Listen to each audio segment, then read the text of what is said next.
পৃথিবীতে এমন কিছু মানুষ আছেন যারা শরীরের বয়সে নয় বরং হৃদয়ের শক্তিতে বলীয়ান।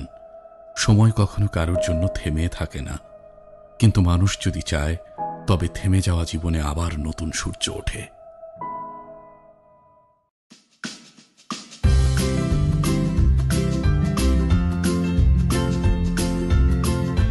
আজ আমরা বাংলাদেশ উন্মুক্ত বিশ্ববিদ্যালয় থেকে চলেছি এমন একজন অদম্য মানুষের গল্পের খোঁজে, যিনি বয়সের বাধা অতিক্রম করে ছুঁয়েছেন তার লালিত স্বপ্নকে। নাটোরের নলডাঙ্গা উপজেলার প্রত্যন্ত অঞ্চল খাজুরা গ্রাম। এই ছোট্ট গ্রামে বসবাস করেন তিনি। নাম তার সাদেক আলী প্রামাণিক। জীবনের বড় সময়টা কেটেছে অভাব অনটনে আর পরিবার চালিয়ে নেয়ার সংগ্রামে। কখনো কি ভেবেছেন একটি স্বপ্ন কতদিন টিকে থাকতে পারে? 5 বছর, 10 বছর? সাদেক আলীর মনের মধ্যে লুকিয়ে রাখা স্বপ্ন টিকেছিল 50 বছর। সেই স্বপ্ন একটি ডিগ্রি অর্জন। আমরা তার অদম্য জীবনের গল্প শুনব আজ। বিসমিল্লাহির রহমানির রহিম। আমি মোহাম্মদ সাদেক আলী, গ্রাম খাজুরা উজানপাড়া, থানা নলডাঙ্গা, জেলা নাটোর। পিতা মৃত আবুল কাসেম। আমি যখন প্রাইমারিতে লেখাপড়া করি, ছাত্র হিসেবে খুব ভালো ছিলাম। প্রাইমারি পাস করি 1968 সালে। হাই স্কুলে ভর্তি হই যখন, তখনও সংসারে কিছু কিছু অভাব ছিল। এসএসসি কষ্ট করে পাস করলাম। তারপরে ইন্টারমিডিয়েট শহীদ নজরুল হক কলেজ নলডাঙ্গায় ভর্তি হইলাম। বাড়ির থেকে হেঁটে হেঁটে যা কলেজ করতাম। খুব কষ্ট করে লেখাপড়া করেছি। ইন্টারমিডিয়েট পাস করার পরে 1976 সালে আমি ডিগ্রিতে ভর্তি হওয়ার চেষ্টা করি। বই পুস্তক কিনে ও টাকা পয়সা আদায় দিকে আমি বিয়ে করেছি। ছেলে মেয়ে, সংসার, তাদের লেখাপড়া করা, খুব আর্থিকভাবে অনটনে পড়ে যায়। তো আমার আব্বা তখন আমাকে বললো যে, বাবা তুমি এখন লেখাপড়া করলে আমার জমি বিক্রি করা লাগবে। তখন আমি খুব কষ্ট পাইলাম। আমি আর ডিগ্রি পড়া আর আমার ভাগ্য হলো না। আমি কৃষিকাজ শুরু করলাম। কৃষিকে আমি খুব ভালোবাসতাম ছোটবেলা থেকে, যেহেতু আমার আব্বা কৃষক ছিল। এই কৃষিতে আমি খুব সফলতা অর্জন করি। আমার বাবার 10 বিঘা জমি, সেখানে থেকে আমি 100 বিঘার উপর জমি কিনেছি। পুকুর বাড়ি ঘর করে ছেলে মেয়ে সবাইকে মানুষ করে তাদেরকে matric, degree, honours, masters complete করে তাদেরকে চাকরি বাকরিও করে তারা। তখন আমার একটু মনে হলো যে সে বড় ছেলেকে, ছোট ছেলেটা বললাম, বেটা আমার ইচ্ছে ছিল এই ডিগ্রি পাস করার, কিন্তু দুর্ভাগ্য তোমার এক মানুষ করতে যায় আমি আর এই তোমার লেখাপড়াটা আমার হলো না। তো তখন আমি বুঝতাম যে বাবা এই যে আমাদের নিজে পড়াশোনা করেছে, তার পড়াশোনা তো খুবই বেশি না, তিনি সময় মতো পড়াশোনা করতে পারেন নাই, কিন্তু আমাদের সমাজে যারা ভালোভাবে ফলাফল করতেছে তাদের প্রতি তার গুরুত্ব, তার যে মমতাবোধ, তিনি নিজে স্কুলে গুরুত্ব দেন, বিভিন্ন বিদ্যুৎ সদস্য হিসেবে কাজ করেন, প্রতিষ্ঠানে যাতায়াত করেন। আমি যখন দেখেছি কিছু শিক্ষার্থী যারা ঝরে পড়ে গেছে, তাদেরকে মোটিভেশন দিত যে তোর পড়াশোনার সময় মতো হয়নি, তুই আবার পড়তে পারবি, তুই আবার নাসিরের সাথে যোগাযোগ কর, নাসির তোকে হেল্প করবে, তোর পড়াশোনার বয়স যায়নি, তোর পড়াশোনার বয়স আছে। বাবার যখন এত পড়াশোনা নিয়ে চিন্তা ভাবনা অন্যের সন্তানের মধ্যে তার দেখেন, ভালো ফলাফল দেখলে উনি খুব খুশি হন, মানুষকে ফোন করে জানান বা তা আরো সামনের দিক চলে যাচ্ছে। এই বিষয়টার মধ্যে আমি যখন বুঝতে পারলাম ঠিক বাবার ভিতর হয়তো তার একটা একটা সুপ্ত একটা বাসনা আছে যে তিনি হয়তো পড়াশোনা করতে চান। আমি একদিন মায়ের কাছে বলতেই মা বললে, হ্যাঁ তোর আব্বা তো সময় মতো পড়াশোনা করতে পারে নাই, বিভিন্ন সমস্যার জন্য আর্থিক অনেক টানাপোড়েন ছিল, তোর বাবা আবার ডিগ্রি পাস করতে চায়। সংসারের জীবন জালে এভাবেই দিন যায়, বছর পেরোই। শারীরিক বয়স তার সায়ান্নের পথে। শিক্ষা অনুরাগী সাদেক আলীর হৃদয়ের এক কোণে সেই স্বপ্নটা জীবিত থাকলেও নানান কারণেই ধীরে ধীরে তা ঝাপসা হয়ে আসে। তবে কি তার লালিত স্বপ্ন স্বপ্নই থেকে যাবে? না, জীবনের শেষ বয়সে এসেও তিনি স্বপ্ন জয়ের পথ খোঁজেন। একদিন রাত্রে আমি আমার ছেলের রুমে ঢুকে তার বইগুলো নাড়াচাড়া করতেছি, এবং সে ঘুম থেকে বলল উঠে, আব্বা বই কি করতেছেন? আমি বললাম, তোমার ডিগ্রি বিএ ক্লাসের বইগুলো যে কিরকম দেখতেছি। এটা আমার খুব কষ্ট লাগলো। ছেলে, আমি বের হয়ে আসলাম। তারপর আমার এই কষ্টটা আমার ছেলে বুঝতে পারলো। পরে সে দেখে পাই এমকে কলেজে ইংলিশের শিক্ষক। আমাকে একদিন বলল, আব্বা আপনি কি লেখাপড়া করবেন, বিয়ে পরীক্ষা দিবেন? আমি তো বা এই 75, 70, 72 বছর বয়স, আমার পাস করতে করতে 75 বছর বয়স হয়ে যাবে। তো তখন বললো যে আপনি তো পড়েন না, ভর্তি করে দিই। তারপরে ছেলে আমাকে ভর্তি করে দিল। আমি পড়াশোনা শুরু করলাম। আমার এই কলেজে যাওয়া আসা দেখে অনেক লোকজন বলে এই বয়সে লেখাপড়া করে কি করবে। তো তখন আমি বললাম যে ভাই, জ্ঞান অর্জন করা, বিদ্যা শিক্ষা, লেখাপড়া, একটা তো বয়স নাই। বাবাকে যখন ভর্তি করানোর পরে বাবা তার মতো পড়াশোনা শুরু করে দিলেন।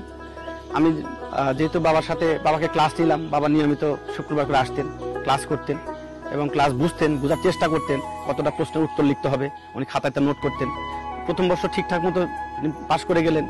দ্বিতীয় বর্ষ পরীক্ষার আগেই যে দুর্ঘটনা 24 সালের জানুয়ারির 1 তারিখে পা ভেঙে গেল, তো পা ভাঙার পরে আমরা পারিবারিকভাবে সিদ্ধান্ত নিলাম আপনি পড়াশোনা করার দরকার নেই, পরীক্ষা দেওয়ার দরকার নেই, রুটিন হয়ে গেছে, হোক আপনি পরের বার দেন।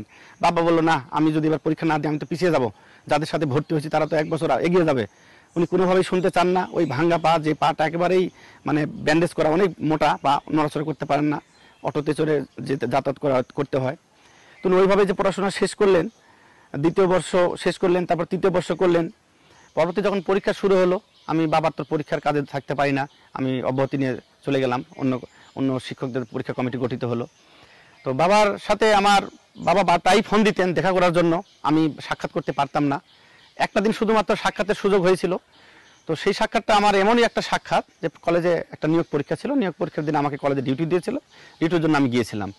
তো গিয়ে বাবাকে আমি খুঁজতেছিলাম, হঠাৎ করে দেখি যে সকল ক্যান্ডিডেট কলেজ থেকে বের হয়ে চলে গেছে, কেউ নেই। শুধুমাত্র আমি প্রশাসন ভবন থেকে দেখি যে লাইব্রেরি ভবনের নিচে একজন ব্যক্তি 2 দিকে 2টা ক্লাস ভর করে একবারে ফ্লোরে বসে আছেন। আমি তার কাছে গেলাম, জিজ্ঞেস করলাম যে আপনি বসে আছেন। তো উনি বললেন যে আমার তো হাঁটার শক্তি নেই, আমার কাছে তো মোবাইল নেই, আমি কার কাছে ফোন করব। আমি তখন খুব কান্না ভেজে আসলো যে বাবাকে বলছিলাম আপনি পড়বেন না, তারপর উনি পড়ার জন্য এতটাই মনোবল, উনি পড়বেন। আমি সাথে সাথে ওখান থেকে বের হয়েছে একটা অটোকে রিজার্ভ করলাম, বাবাকে বললাম কোথায় যাবেন। উনি বললেন যে আমি সুমন ডাক্তারের কাছে যাব। খুব খারাপ লাগতো। বাবা মাঝে মাঝে বলতো আমি তো পরীক্ষা দিতে আসছি, তুই তো আমার সাথে দেখা করে যা। আমি কোন রুমে বসবো, আমি তো কিছু বুঝতেছি না, কারণ সব শিক্ষার্থীর সময় মতো চলে যায়। উনি একা পঙ্গু মানুষ, আর পঙ্গু মানুষের কাছে কেউ বুঝতে চায় না, যার জন্য কারণ উনি তো অসুস্থ, 2 মাস ধরে গোজলি করেন নাই। তাই বিষয়টা খুব খারাপ লাগতো, কাকে ফোন করবো, কি বলবো, কোথায় বসবে, এটা খুব খারাপ লাগতো। বাবার কাছে দেখাও করতে পারি না। তো একদিনই দেখা হয়েছিল, দেখে খুবই খারাপ লাগছে আমাকে যে একটা পঙ্গু মানুষ একেবারে বসে আছে, কোন পিয়নও নেই তার কাছে তাকে একটু হেল্প করবে। তো আলটিমেটলি ভালো লাগতেছে যে বাবা কোর্সটা কমপ্লিট করেছে।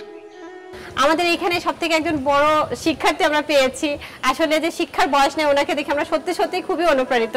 তার পড়াশোনা কিভাবে, যে আমরা ছোটবেলায় যেমন পড়াশোনা করতাম, যে তাও ফাঁকিবাজি করতাম, কিন্তু আসলে ওনার মধ্যে থেকে সেই ফাঁকিবাজিটা আমরা কোনোভাবেই পাইনি, বরং আমরা ফাঁকি দিতে চাইলেও উনি আমাদেরকে মনে করিয়ে দিতেন যে আসলে পড়াশোনাটা দরকার, আমরা লাইব্রেরিতে পড়াশোনা করতে পারি। তারপরে ওনার সাথে যারা পরীক্ষা ক্লাস করতে আসছেন, তাদের শিক্ষার্থী ছিলেন, তাদের সাথে তার বন্ধুত্বপূর্ণ মনোভাব ছিল, সবসময় বিরাজ করতো, খোঁজ খবর নিতেন।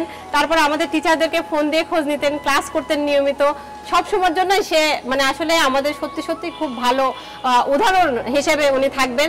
সবচেয়ে আমাকে ভালো লেগেছে বাবার যখন ফলাফল হওয়ার পরে বাবাকে যখন ফলাফলটা জানাইলাম, বাবা তার একজন মানে প্রতিবেশী না, এটাকে বলে সহপাঠী, তখন বাবা হঠাৎ করে তার সহপাঠী রেজাল্ট ফলো করলেন যে উনি কত পাইছেন। আমি যখনই বললাম যে উনি পাইছেন 2.49, বাবা খুব খুশি হয়েছেন যে বাবা খুব ভালো হয়েছে, আমি ওনার চেয়ে বেশি পাইছি। তো এই যে একজন শিক্ষার্থী হিসেবে আরেকজন শিক্ষার্থীর চেয়ে বেশি পাওয়ার যে মানে মনোবল, বাসনা, তার বয়স 75 না 25 না 22, এটা আমি ফলো করেন নাই। ও নিজেকে মনে করছেন আমি শিক্ষার্থী, আমি পরীক্ষার্থী, আমার একটা প্রতিযোগিতা থাকবেই, অতীত ছিল এখনো আছে, যার কারণে উনি সহপাঠীর চাইতে বেশি পেয়েছে, খুবই খুশি। আমি ওর চেয়ে বেশি পাইছি, বা এটাই আমার লাভ। 2020 সালে উনি নিজেই সিদ্ধান্ত নিয়েছেন আমি পড়বো, এবং এই যে পড়বো এই সিদ্ধান্তটাই তাকে 2025 সালের ফলাফল ওনার কাছে সফলতা এনে দিয়েছে। এবং 16 সালে যখন আমি হজ করতে যাই স্বামী স্ত্রী সহ, তখন আল্লাহ তাআলার কাছে খুব কাবা ঘর ধরে কেঁদেছিলাম, আল্লাহ আমার এই আশাটা পূরণ করলে। শেষ একটা আশা, আমার বিএ পাস করা হলো না। আল্লাহ তাআলা বোধহয় কবুল করে নিয়েছিল, শেষে আমার এই ডিগ্রি পাস হলো। কিন্তু আমার বন্ধু বান্ধব অনেকে বলে ভাই এখন পড়ে কি করবে, তোমার তো বয়স নাই। তখন তাদেরকে আমি বললাম দোলনা থেকে কবর পর্যন্ত মানুষ জ্ঞান অর্জন করতে পারে। এই আশা উদ্দেশ্য নিয়ে আমার এই হলো মূল ইয়াটাই আমি দেখাতে চাই মানুষকে, যে বিদ্যার কোনো বয়স নাই, যে কোনো সময় আমরা জ্ঞান অর্জন করতে পারি। সাদেক আলী প্রামাণিক একটি জীবন্ত প্রমাণ যে শিক্ষা মনোবল কখনোই বয়স দেখে না। ইচ্ছে শক্তির কাছে কোনো দুর্ঘটনাও বইয়ের পাতার সামনে কখনো দেয়াল হয়ে উঠতে পারে না। জীবনে প্রতিটি মুহূর্তে নতুন করে সুযোগ এনে দেয়, শুধু লাগে অভীষ্ট লক্ষ্য, সাহস আর সাধনা। সাদেক আলীর মতো একজন শিক্ষার্থী, উনি এত বছর বয়সেও উনি নিয়মিত ক্লাসে উপস্থিত থেকেছেন এবং ওনার চাইতে বয়সের যে এত ডিফারেন্স অন্যান্য শিক্ষার্থীদের, তাদের সাথে খুব সৌহার্দ্যপূর্ণ সম্পর্ক বজায় রেখে উনি শিক্ষাটা কমপ্লিট করেছেন এবং অন্যান্য শিক্ষার্থীরাও কিন্তু তাকে অনেক শ্রদ্ধা করত। আমরা এটা ওনাকে উদাহরণ দিয়ে অন্যান্য শিক্ষার্থীদেরকে কিন্তু আমরা বলতাম যে এত বছর বয়সে যদি একজন শিক্ষার্থী পড়াশোনা করতে পারে তাহলে আরো অন্যান্যরা কেন তাকে দেখে উৎসাহিত হবে না। বাবা অনেক বন্ধু বান্ধব আছেন হাই স্কুল লেভেলে ধরে পড়েছেন, তারাও আমাকে বলেছেন যে তোমার বাবা যেভাবে পাশ করলো আমাদের এই তথ্যগুলো দিলে আমরা হয়তোবা ইন্টারমিডিয়েট ডিগ্রি শেষ করব। আমি তাদেরকে বলেছি এগুলো বয়স কোনো বিষয় না, আপনারা নিয়মিত ভর্তি হবেন, বই কিনবেন, সরকারি বই আছে, বইগুলো একটু পড়বেন, ইউটিউব অনলাইনে উন্মুক্ত বিশ্ববিদ্যালয়ে অনেক মেটেরিয়ালস আছে। জীবন যতদিন শেখার বয়সও ততদিন, এ কথার অনন্য নজির স্থাপন করেছেন তিনি। তার ডিগ্রি অর্জনে সাড়া পড়ে সারা দেশে, আনন্দে ভাসে খাজুরা গ্রাম। বাংলাদেশ উন্মুক্ত বিশ্ববিদ্যালয়ের বহুমাত্রিক উপায়ে পরিচালিত নমনীয় শিক্ষা সুযোগকে কাজে লাগিয়ে মেধা ও মননের যে অনন্য স্বাক্ষর রেখেছেন তিনি, সেজন্য সময় তাকে স্মরণ রাখবে, উৎসাহ ছড়াবে আগামী প্রজন্মে। সমস্ত প্রতিকূলতা এবং জীবনের সমস্ত দায়িত্ব পালন শেষেও যে শিক্ষা দীক্ষা গ্রহণ করে নিজেকে একটা পরিপূর্ণ মানুষ হিসাবে প্রমাণ করা যায়, তিনি তা করে দেখিয়েছেন। এবং তিনি, আমরা জানতে পেরেছিলাম যে উনি দুর্ঘটনায় ওনার পা আঘাতপ্রাপ্ত হয়েছিলেন, তথাপিও কোনো প্রতিবন্ধকতায় তাকে আটকাতে পারেনি এবং সর্বশেষে উনি অত্যন্ত সাফল্যের সাথে ডিগ্রিটি অর্জন করেছেন। তার জন্য আমাদের সামাজিক বিজ্ঞান, মানবিক ও ভাষা স্কুলের পক্ষ থেকে আমরা গর্ববোধ করি। এটি আমার মনে হয় যে এই সময়ে মানুষের জন্য এটি একটি বিশাল অনুপ্রেরণা। শিক্ষা যে মানুষকে উৎকর্ষিত করে, শিক্ষা মানুষকে অনেক প্রসারিত করে, আলোকিত করে, এটি আমার জনাব সাদেক আলী এটি প্রমাণ করে দিল। কারণ উন্মুক্ত বিশ্ববিদ্যালয়ের মাধ্যমে কোনো বয়সের সীমারেখা নেই, যে কেউ যে কোনো বয়সে এখানে পড়ালেখা করতে পারে এবং সাদেক আলী সেটি প্রমাণ করে দেখিয়েছে। সাদেক আলী প্রামাণিক 75 বছর বয়সে bachelor of social science degree নিলেন। এটা একটা অসাধারণ জিনিস, একটা অসাধারণ প্রচেষ্টা এবং অসাধারণ সাফল্য। কারণ হচ্ছে এই বয়সে এসে একটা ডিগ্রি নেওয়ার সাহস এটা সবার থাকে না। সাদেক আলী এটা প্রমাণ করেছেন যে উনি অনেক সাহসী মানুষ, ওনাকে অনেক অনেক অভিনন্দন জানাই। এটা ওনার জন্য যেমন একটা বিশাল প্রাপ্তি, আমাদের ওপেন ইউনিভার্সিটির জন্য একই রকমভাবে একটা বিশাল প্রাপ্তি। কারণ আমাদের উদ্দেশ্যটাই হচ্ছে যারা পড়াশোনা করতে পারে নাই, যারা ঝরে পড়েছেন পড়াশোনার ক্ষেত্র থেকে, তাদেরকে আবার নিয়ে এসে একটা শিক্ষার জগতে নিয়ে আসা, একটা ছাতার নিচে নিয়ে আসা। তো সাদেক আলীকে দেখে অনেকে অনুপ্রাণিত হবেন এবং অনেকেই চেষ্টা করবেন যে অনেক সময় হয়তো পড়াশোনা করতে পারেনি, তারা এসে আবার পড়াশোনা করবেন। এটা একটা আমাদের বিশাল প্রাপ্তি, সাদেক আলীর প্রাপ্তিও। মানে উনি আমাদেরকে অনেক উপরে নিয়ে আসছেন, উনি দেখিয়েছেন যে ওপেন ইউনিভার্সিটি থাকার ফলে এটা সম্ভব হয়েছে। এটা একটা বিশাল কৃতিত্ব।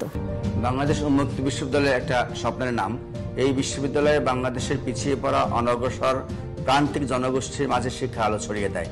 বাংলাদেশ উন্মুক্ত বিশ্ববিদ্যালয়ের শিক্ষা এক প্রান্তিক জনগোষ্ঠীর কাছে ফেরি করে বেড়ায়। এই শিক্ষা কোনো বয়সের বান নাই, যে কোনো বয়সেই তার শিক্ষা গ্রহণ করতে পারে। আর তার জ্বলন্ত উদাহরণ জনাব সাদেক আলী, যিনি নাটোরের নলডাঙ্গা থেকে তার নাতির বয়সী শিক্ষার্থীদের সাথে শিক্ষা গ্রহণ করেছেন। এটা তাকে আমি তার অভিনন্দন জানাই। এই বয়সে এসেও তিনি স্নাতক পাশ করেছেন, ডিগ্রি গ্রহণ করেছেন, তাকে অভিনন্দন জানাই, তাকে স্যালুট জানাই। তার এই যে মানসিকতা, শিক্ষাকে তিনি অন্তরে ধারণ করেছেন এবং তার মাধ্যমেই বাংলাদেশের আরও অন্যান্য অনেক বয়সের বা বয়োবৃদ্ধ লোকজনও শিক্ষাকে যে অন্তরে গ্রহণ করবে, একই সাথে অন্যান্য যারা শিক্ষা থেকে বঞ্চিত, পিছিয়ে আছে, তারাও উদ্বুদ্ধ হবে, অনুপ্রেরণা পাবে শিক্ষা গ্রহণ করার জন্য। আমি সাদেক আলী সাহেবের সুস্বাস্থ্য মঙ্গল কামনা করছি এবং বাংলাদেশ উন্মুক্ত বিশ্ববিদ্যালয়ে এই শিক্ষাকে একবারে জনগণের দোরগোড়ায় পৌঁছে দেওয়ার জন্য যে অবদান রাখছে, সেটা আরও সাদেক আলী সাহেবের কারণেই আরও বেগবান হবে এবং জনগণ গ্রহণ করবে, এ ধরনের আমি আশাবাদ ব্যক্ত করছি। আমি অন্তঃস্থলে ধন্যবাদ জানাই বাংলাদেশ উন্মুক্ত বিশ্ববিদ্যালয়কে এই সুযোগটি করে দেওয়ার জন্য। আমি যেমন এই সুযোগটি ব্যবহার করে বিএ পাস করতে পারছি, আপনারা সকলেও এই সুযোগটা গ্রহণ করতে পারেন যদি আপনাদের শক্তি, সাহস, মনোবল এবং ইচ্ছা থাকে।